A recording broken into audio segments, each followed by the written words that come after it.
नमस्कार मित्रांनो, मी Shantanu आरपांडे, life balancing coach तुमच्यासाठी एक माहिती घेऊन आलेलो आहे.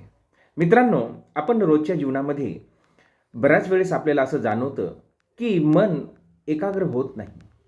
मन कामामध्ये लागत नाही. जी गोष्ट आपण करायला घेतलेली आहे त्या गोष्टीत मन न लागता ती इतरत्र थोडंसं धावतं.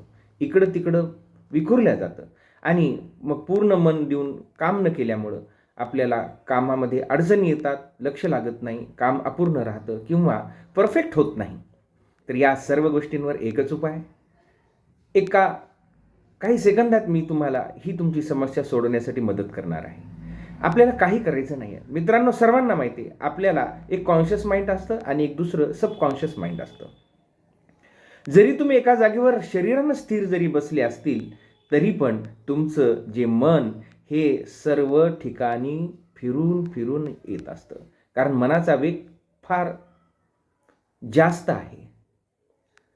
तर या मनाच्या वेगाला आपण कंट्रोल करण्यासाठी किंवा थोडासा त्याचा वेग कमी करण्यासाठी किंवा ज्या कामामध्ये आपण आहोत त्या कामामध्ये चित्त लागण्यासाठी, थोडक्यात काय, भविष्याची चिंता आणि भूतकाळातल्या अपराधांचा बोध किंवा भूतकाळात घडलेल्या घटनांचं दुःख, वेदना यातच हे मन सतत इकडं तिकडं तिकडं इकडं करत राहतं आणि वर्तमानामध्ये जगण्यासाठी तुम्हाला आम्हाला ते सहाय्य करायला तयार नसतं.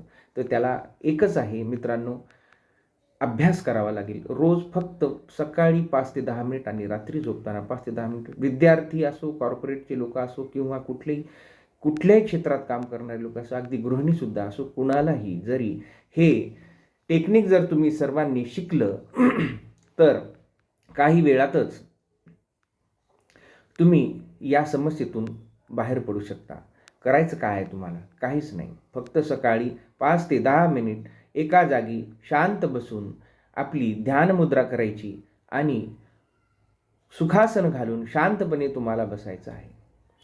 सुखासन घालून शांतपणे बसल्यानंतर फक्त तुमच्या श्वासाच्या येणाऱ्या जाणाऱ्या ज्या गती आहेत श्वासाची त्या गतीकडे तुम्हाला बघायचं आहे. श्वास येत आहे, श्वास जात आहे आणि मनामध्ये कितीही विचार त्यावेळेस येत असतील तरी त्या विचारांकडे आपल्याला बघायचं नाही. फक्त एखाद्या रोडच्या बाजूला उभं राहून ज्याप्रमाणे आपली गाड्यांची, माणसांची ये जा, येते जाते, येते जाते, बस त्याच पद्धतीने विचार येतात जातात, त्याच्याशी आपल्याला काही करणं नाही. तुम्ही तुमच्या या एका फक्त श्वासावर लक्ष केंद्रित करा. हा अभ्यास करता करता नक्कीच तुम्हाला वर्तमान स्थितीमध्ये कसे राहावे याचा अभ्यास होईल आणि मग तुमचं चित्त इकडं तिकडं न पळता तुमच्या कामामध्ये सतत राहील.